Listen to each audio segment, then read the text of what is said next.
Dans le Haut-Rhin, midi de l'Alsace, il y a 3 plus beaux villages de France. Unavir, Egisheim et ici Rigvir, le plus célèbre de tous. Au pied des vignes et au pied des Vosges, la petite commune compte quelques 1100 habitants. Si l'on accepte Colmar en tant que ville, Rigvir est vraiment le clou de la route des vins d'Alsace, une route touristique qui existe depuis 1953.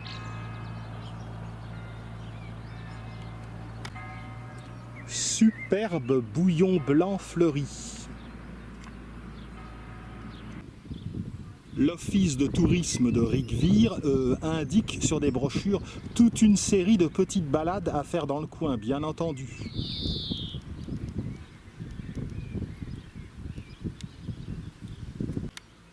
C'est la première fois que je reviens à Rigvir depuis mai 2002.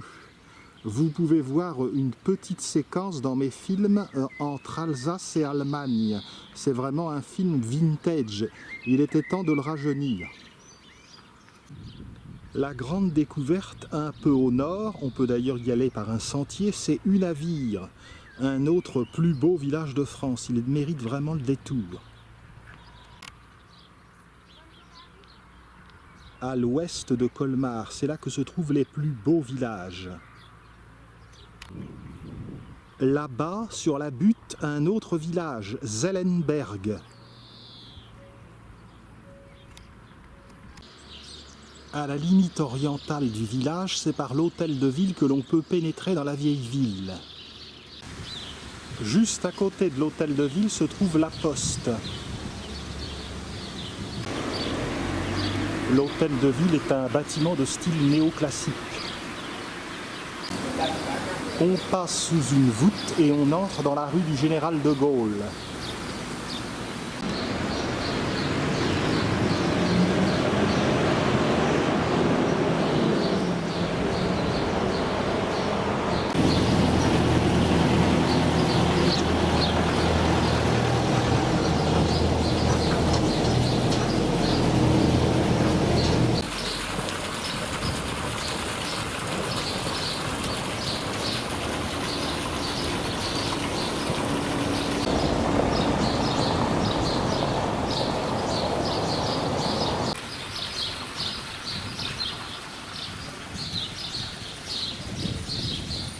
Engageons-nous à gauche dans la cour du château.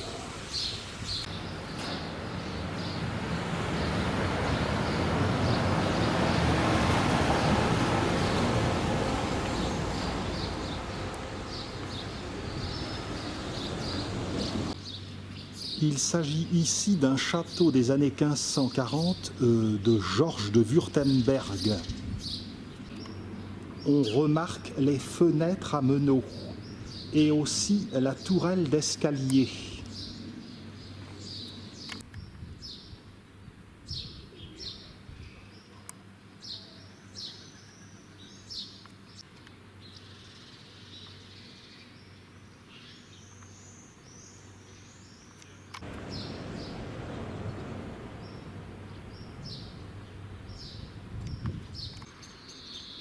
En faisant le tour, voici l'arrière du château des ducs de Wurtemberg.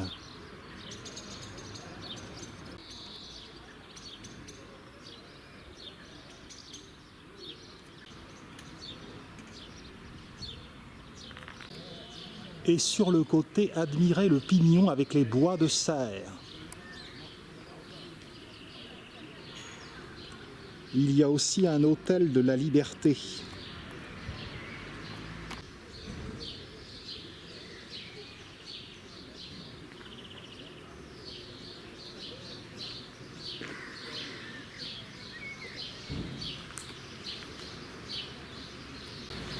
On repasse devant l'hôtel de ville. Empruntons la rue du Général de Gaulle.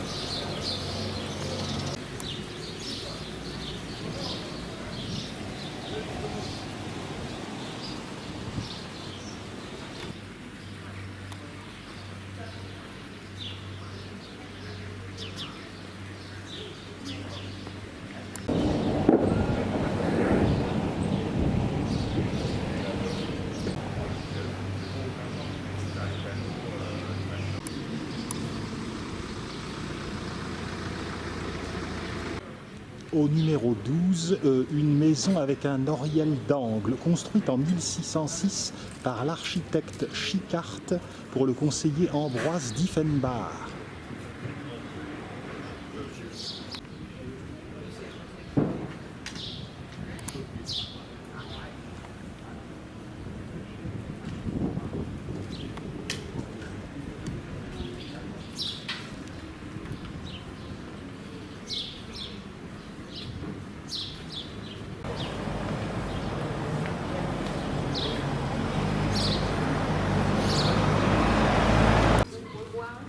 Au numéro 14, voici ce qu'on appelle le gratte-ciel. C'est l'une des plus hautes maisons à colombage d'Alsace.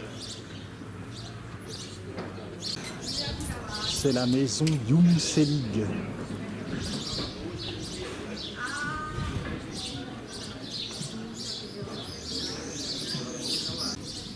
Juste à côté se trouve le musée Hansi.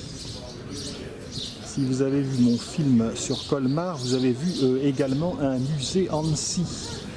Cet artiste avait pour vrai nom Jean-Jacques Waltz. Hansi était un aquarelliste, caricaturiste, écrivain, en tout cas un chantre de l'Alsace française, un grand patriote.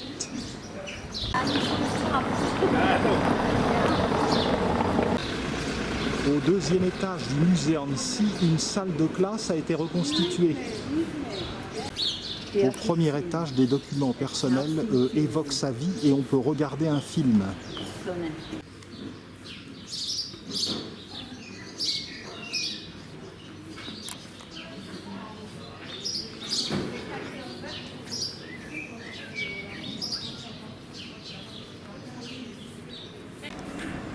Maison Hans Binder, gourmet et tonnelier.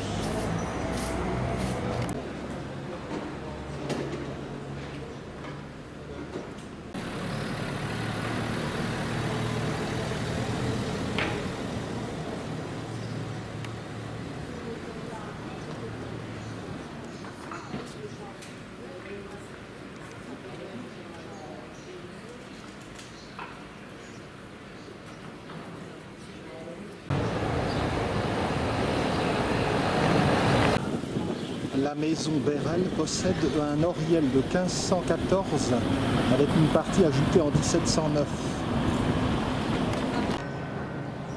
Rue Kilian.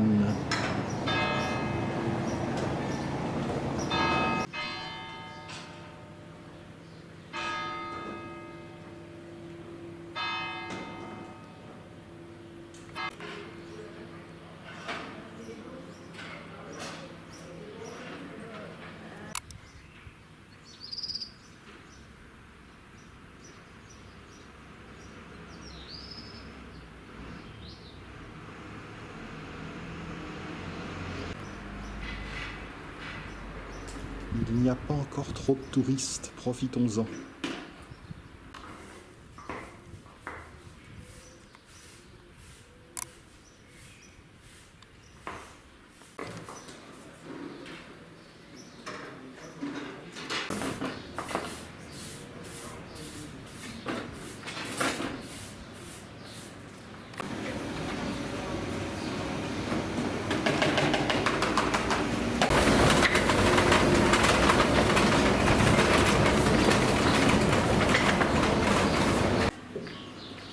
En face de la maison Bérel que vous voyez, il y a la cour des cigognes. Et nous allons rentrer. Nous allons rentrer pour voir la maison Liebrich.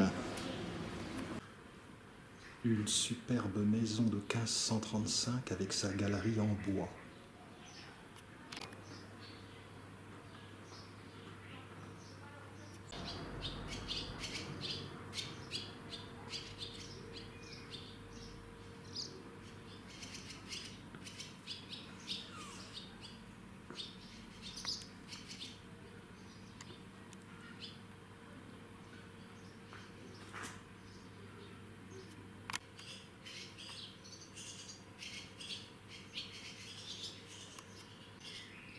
Dans la cour, un puits de 1603. Il y a aussi un gigantesque pressoir de 1817.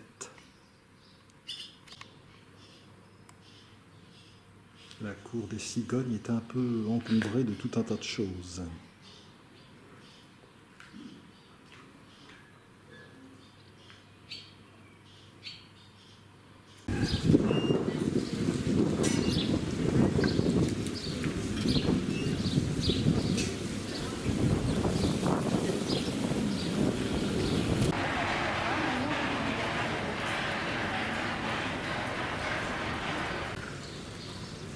Rue de la Couronne, on l'explorera tout à l'heure.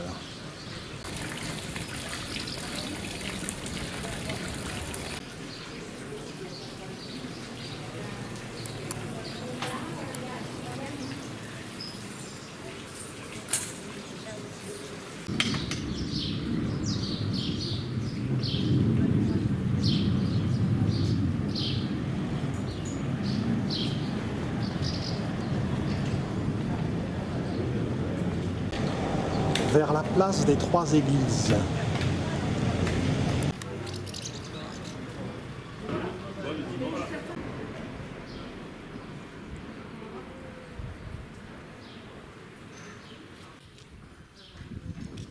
Le temple protestant est un monument du XIXe siècle. L'endroit est appelé place des Trois Églises car ses habitations étaient autrefois les églises Saint-Érard et Notre-Dame.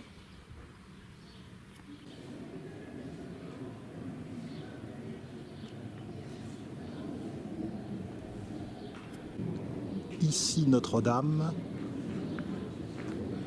ici Saint-Érard. Réintégrons la rue du Général de Gaulle. On passe devant le monument aux morts de la ville de Rigvire. L'église catholique du village est loin du temple protestant. Je suis bluffé par ce jeu des couleurs.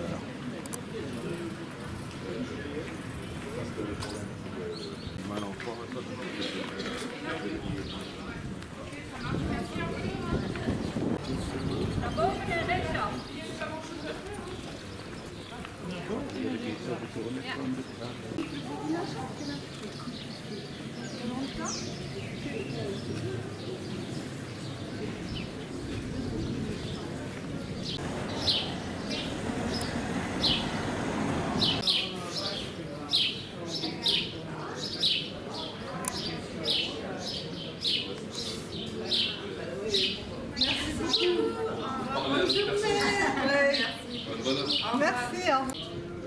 Une toute petite ruelle, la rue des Orfèvres.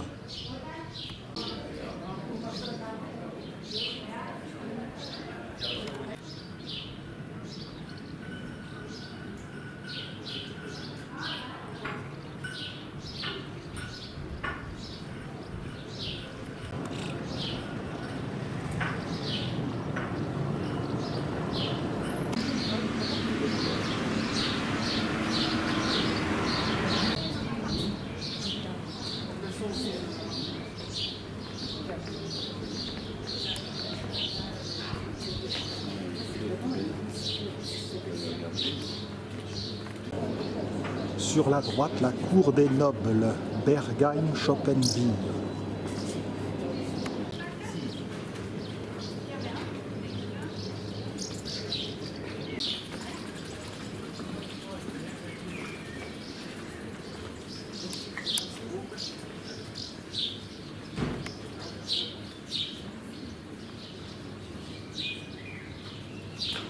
Au fond, le Dolder. Très curieusement, Sardes, plus dans un style parisien que dans un style alsacien, c'est curieux. Pénétrons dans la cour des vignerons.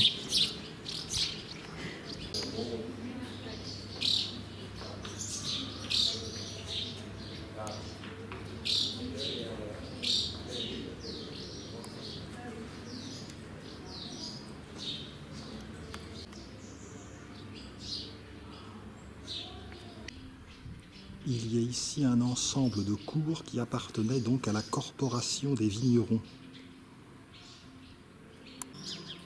Au moins nous savons que ces gens avaient du boulot dans le coin.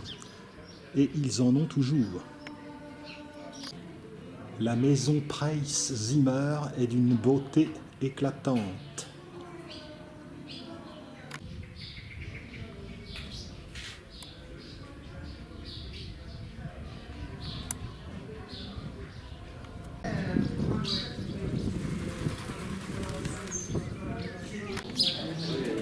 Cette magnifique maison date de 1686.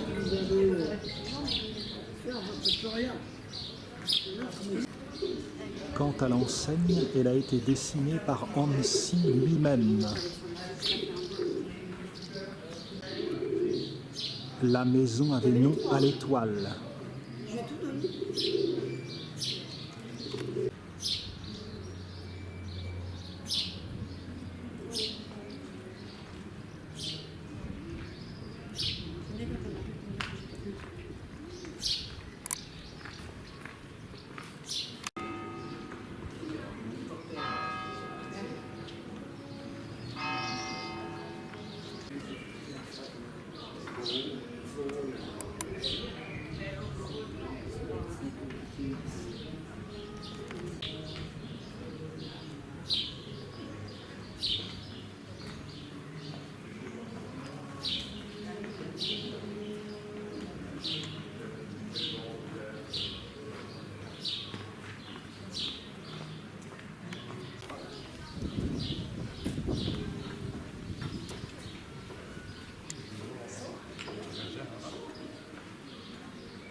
Quittons un instant la rue du Général de Gaulle et empruntons la rue des Cordiers.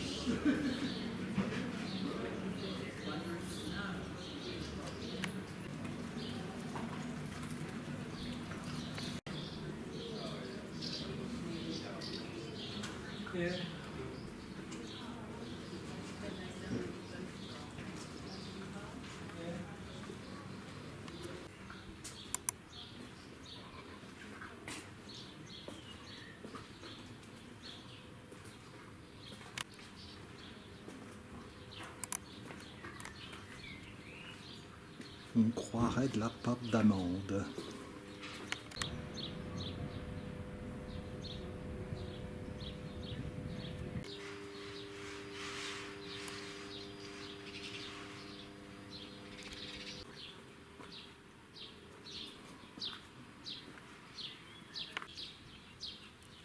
Petite vue ici sur le vignoble de Rigvir.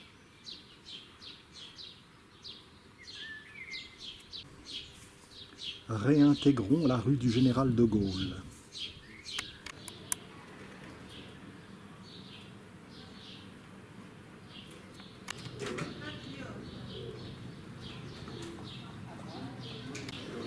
On réintègre la rue au niveau de l'ancienne cour d'Ignières des seigneurs de Ribaupierre.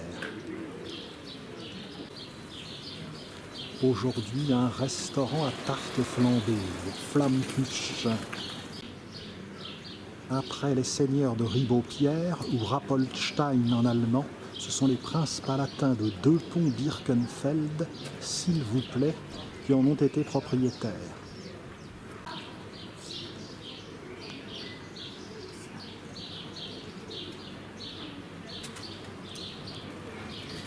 Éblouissant.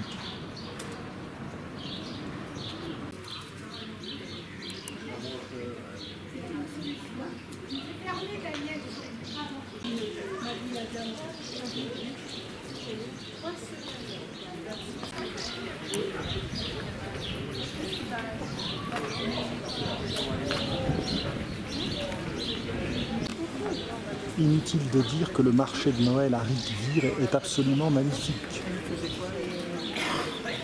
Comme ceux de Colmar, de Strasbourg ou de Kaisersberg.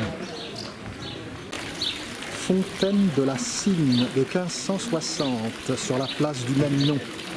La Cygne, c'était la jauge en allemand.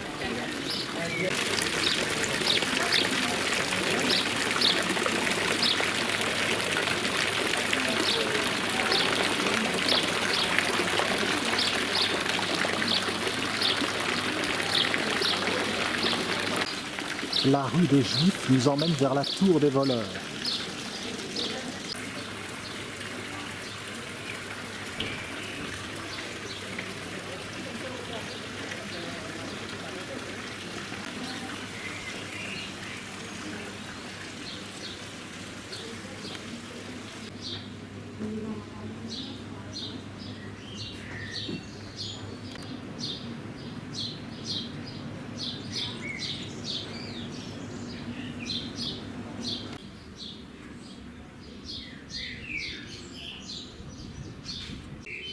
Voici le Judenhof, cour des Juifs, où il y eut un pogrom à la Renaissance.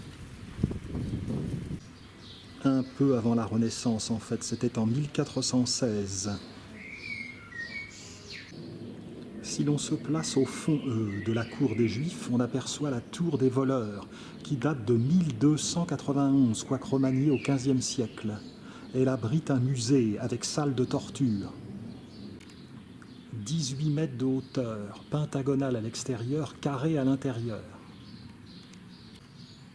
Une maison de vigneron avec un petit musée est attenante à la tour des voleurs, présentant tous les outils justement pour le travail de la vigne. Revenons vers le Dolder.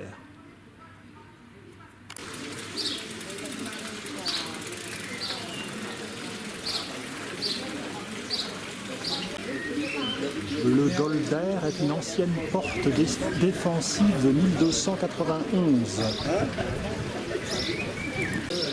25 mètres et monument emblématique de la ville de Rigvir. Beffroi, tour de garde.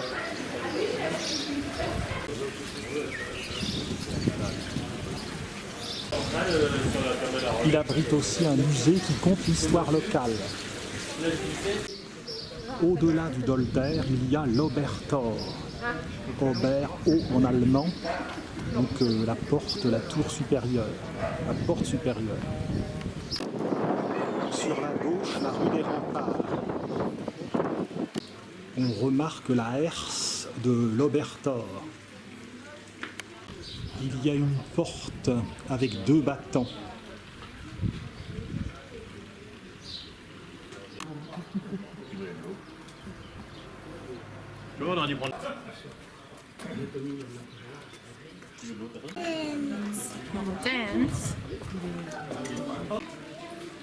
On revient vers le Dolder et la rue du Général de Gaulle.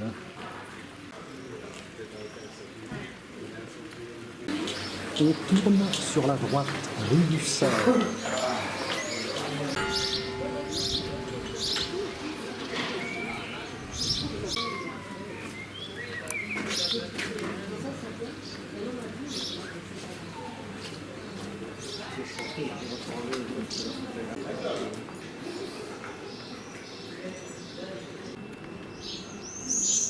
Au numéro 2 de la rue du Cerf, la maison Kinner.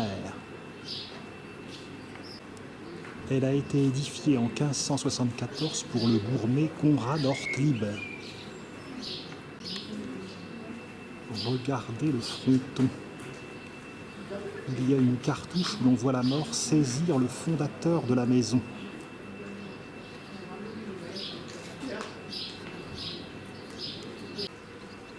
En face se dresse l'ancienne auberge du Cerf.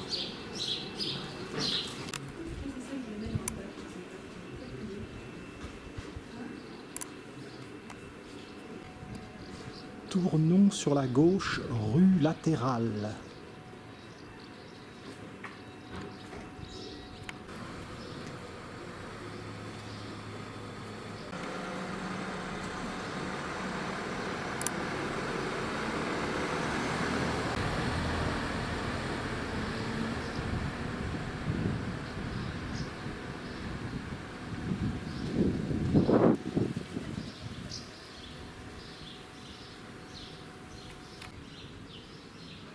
Rigvir sans le grand tourisme.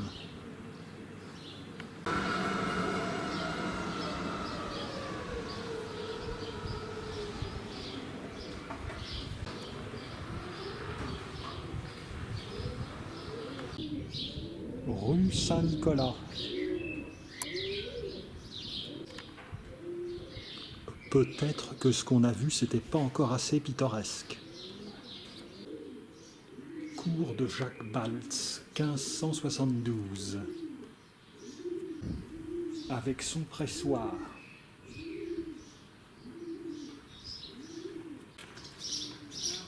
il marche pas, c'est chiant. Il a mis à quoi? Sur la droite, rue du Cheval, il y a l'Adri-Hof,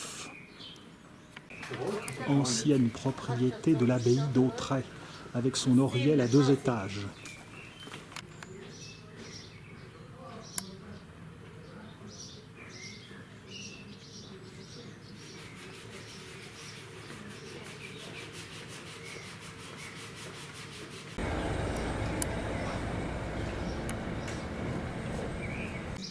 L'ensemble a été reconstruit en 1581.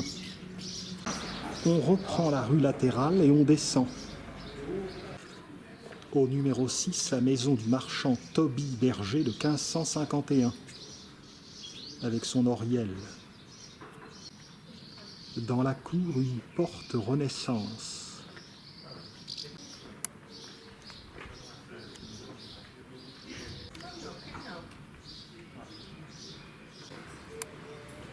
On tourne à droite, dans la rue de la Première Armée. On aperçoit le temple protestant. Et dans l'autre sens, c'est l'église catholique. La maison du Bouton d'Or, 1566. On peut pénétrer à cet endroit dans la cour de Strasbourg.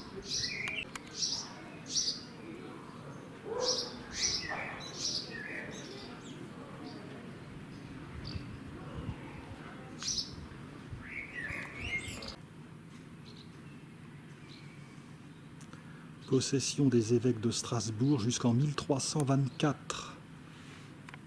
Sous son apparence actuelle, elle date de 1597. C'est une cour dîmière, c'est-à-dire qu'on y entreposait la dîme, le produit des impôts de l'époque.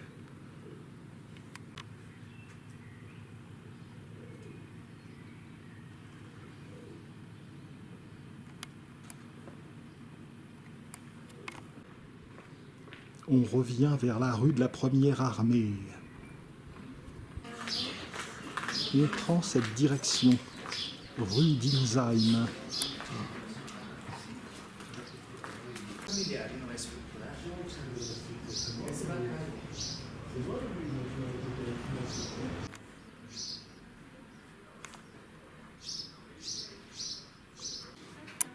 Nous arrivons rue de la Couronne, dont on avait parlé tout à l'heure. Au numéro 18, la maison Jung, avec son oriel à pans de bois ouvragé.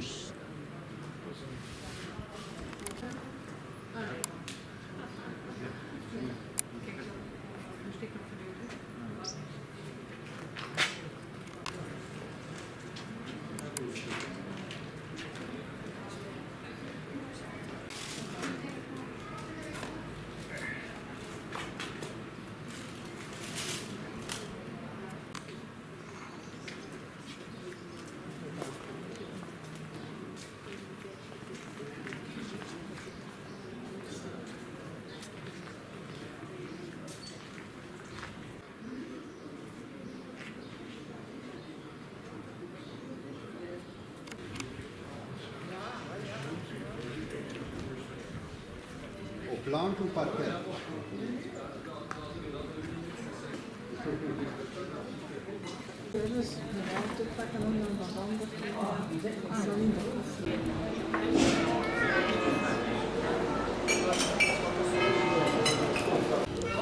Pour conclure, une maison de la Renaissance rhénane de 1610 avec son oriel en pierre et son pignon à volute, la maison d'Isler.